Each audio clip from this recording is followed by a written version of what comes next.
Welcome back to the Football Equipment Manager course brought to you by University of West Georgia Football. I'm your host, Jordan Roberts, and in this video, we will be covering one of the most essential elements of running a Division I football equipment room, and that is staff supervision. One of the biggest adjustments made when moving into a Division I equipment role is learning how to manage people, not just equipment. At this level, staff supervision is essential. Division I equipment rooms operate at a scale where delegation is required. There are too many moving parts, too many athletes, and too many daily responsibilities for one person to handle by themselves. If you try to do everything yourself, you will inevitably fall behind. Effective supervision is what keeps the entire operation running smoothly. In smaller programs, you might be used to handling most tasks on your own or with minimal help.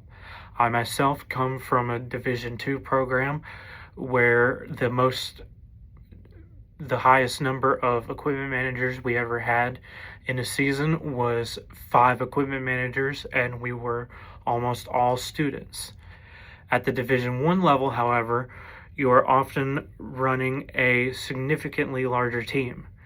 That team may include student managers, graduate assistants, interns, and typically at the FBS level, full-time assistants. Your job shifts from doing everything to making sure everything gets done correctly. That only happens through structure, communication, and accountability.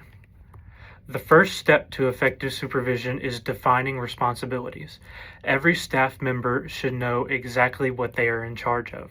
For example, you might assign a laundry operations lead who is responsible for ensuring all practice and game gear is clean and ready on time.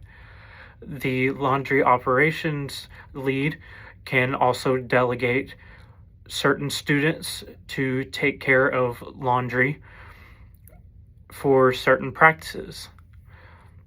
You may have a practice field setup crew that handles daily equipment setup and breakdown for practices and game day. A game day trunk manager can oversee packing, organization, and transportation of all necessary equipment. And an inventory control assistant can help track issued gear and maintain accurate records. When roles are defined clearly, confusion is reduced and efficiency increases.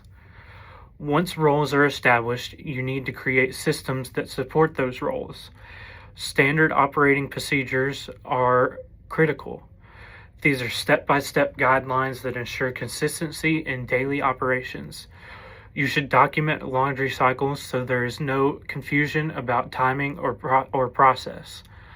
Practice packing lists should be standardized so nothing is missed.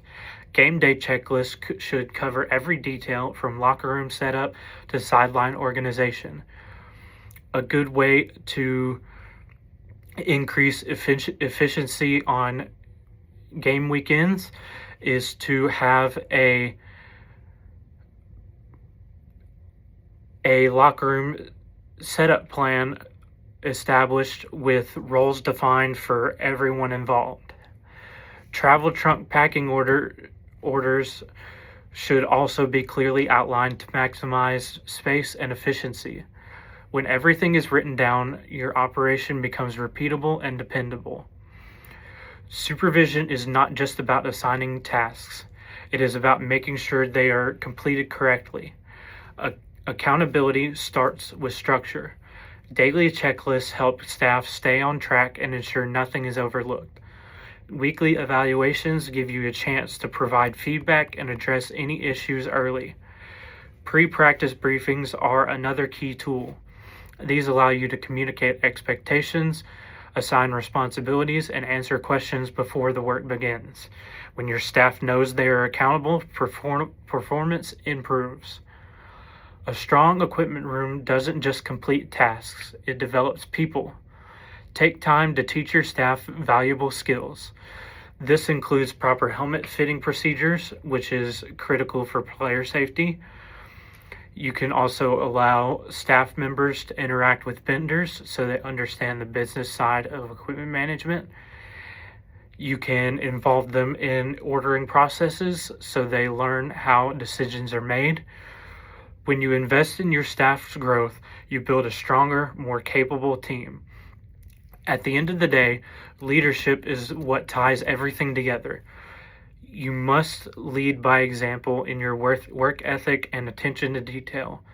Correct mistakes privately so you maintain respect and professionalism. And when your staff does a good job, recognize it publicly.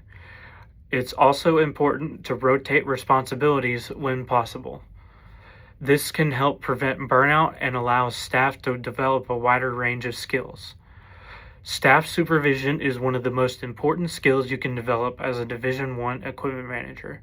When you establish clear roles, create strong systems, hold your team accountable, and invest in their development, you create an operation that runs efficiently every single day. And that's what allows you to succeed at the Division I level.